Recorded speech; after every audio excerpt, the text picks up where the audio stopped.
Do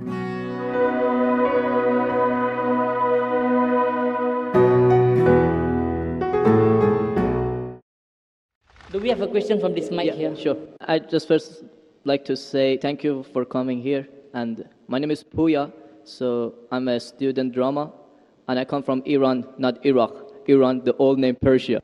So I come from a religious family. My family are Muslim, but I born as a Muslim, but I didn't want to born as a Muslim because, so as a family I born, but still I haven't accepted Islam because of some certain points. My main question was about the time, like Asian time, back to the 1,000 years ago, when the time the Islam come to my country and we became a Muslim. So as I read in the history and those kind of stuff, I found it out that the Arab countries, so they attacked my country and they invade my country and they brought Islam by force without my king accepted. So Persia was the old country and it was the most civilized country from the ancient time until now. We believe a real God, we were worshipping a real God, and our religion was Zartosh.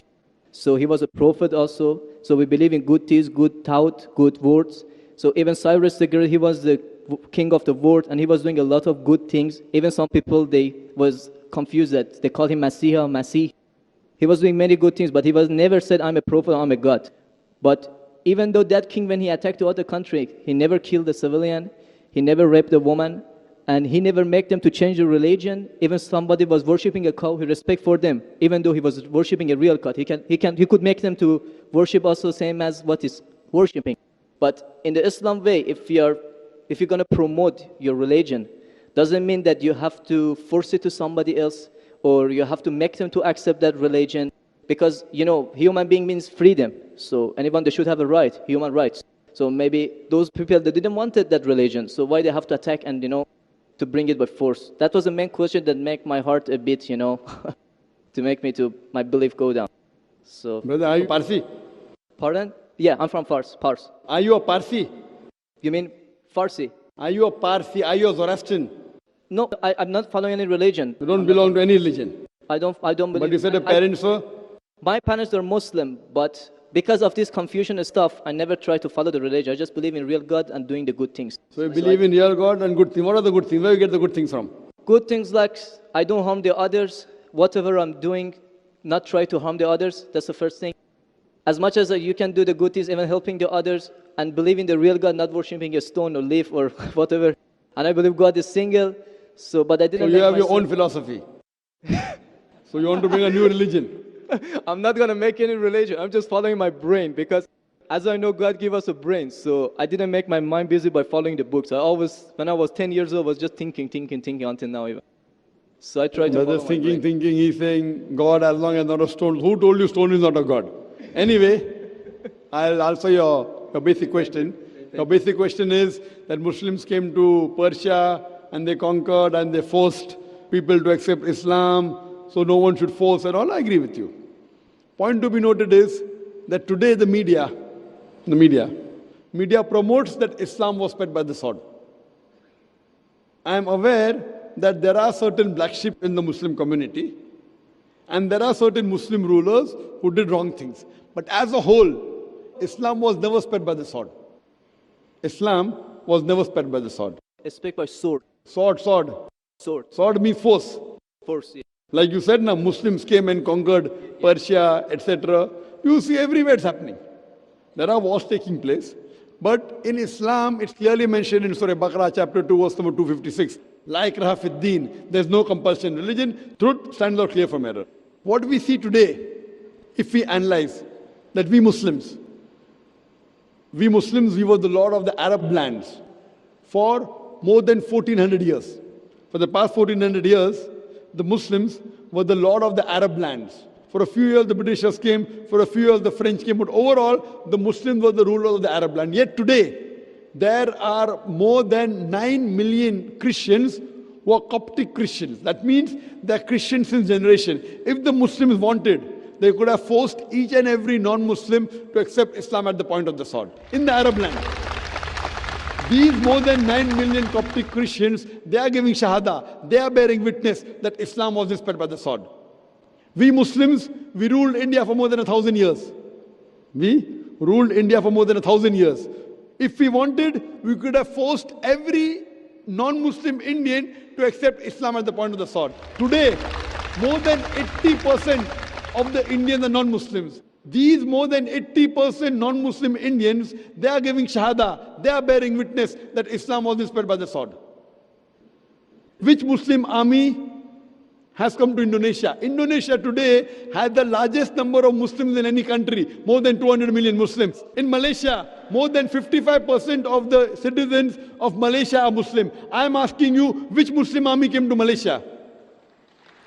Your country, which Muslim army came? Which Muslim army went to the east coast of Africa? It was the business, it was the traders. When they came here, people accepted this religion.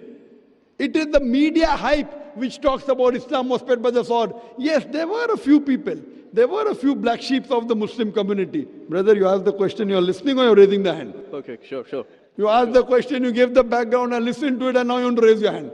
I have not completed my answer.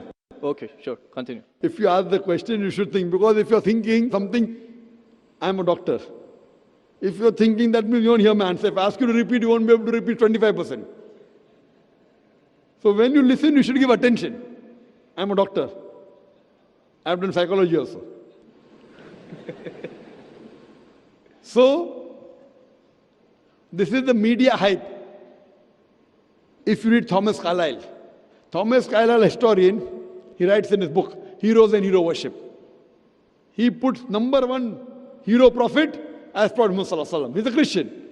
He says, if every new idea originates in one man's head, it dwells alone in the full world. It will do little good if he takes up a sword and propagates it. You have to first get your sword. He's talking about sword of intellect. There was a survey done in the Plain Truth magazine, a survey in the increase of the major world religions in a span of 50 years.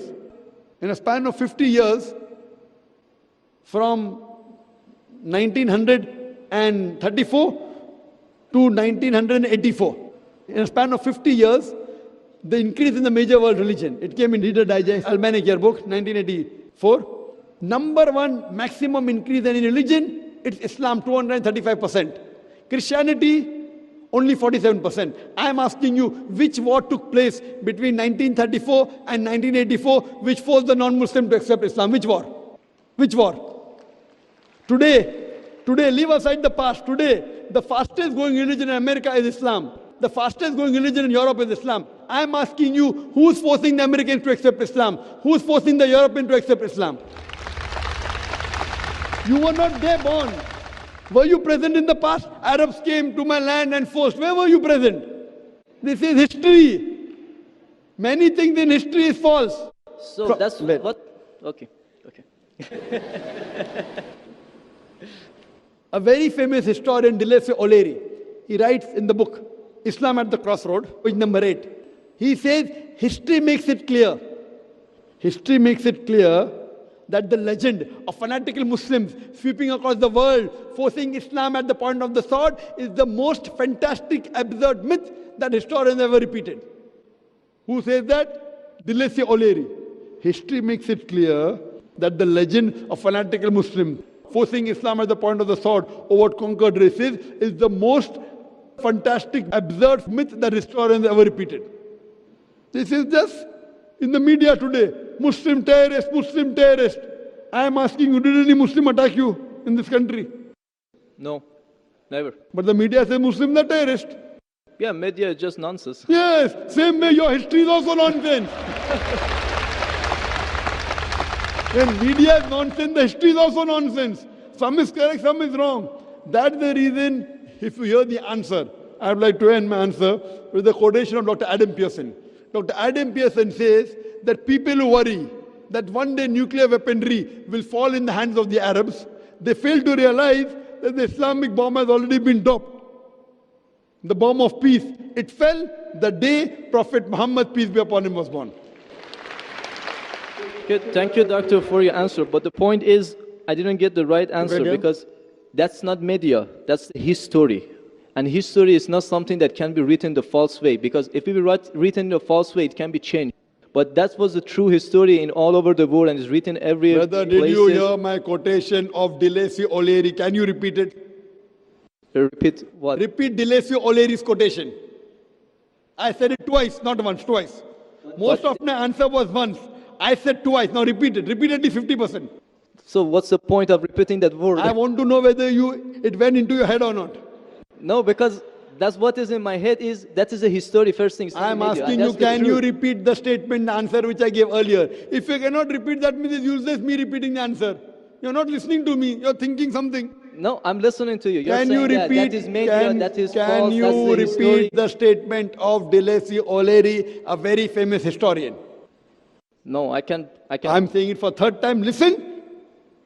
Listen to it and go behind the queue.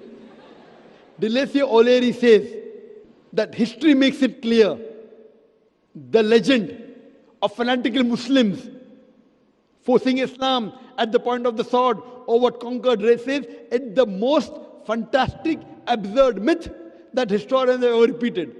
Deleuze O'Leary says history has been telling falsehood, and you're saying history, I believe in history. Deleuze O'Leary is saying that what history says that Muslims are forcing Islam at the point of the sword is the most fantastic myth that historians have repeated. So you have got influenced by the myth. So now think it's a myth and forget it and believe in the fact. The fact is you read the Quran, and inshallah I want you to revert to Islam. Revert back to the religion of your parents, inshallah. Okay. Okay, thank you. Thank you. In the unseen, and the unseen we only know through the Quran and the Sunnah.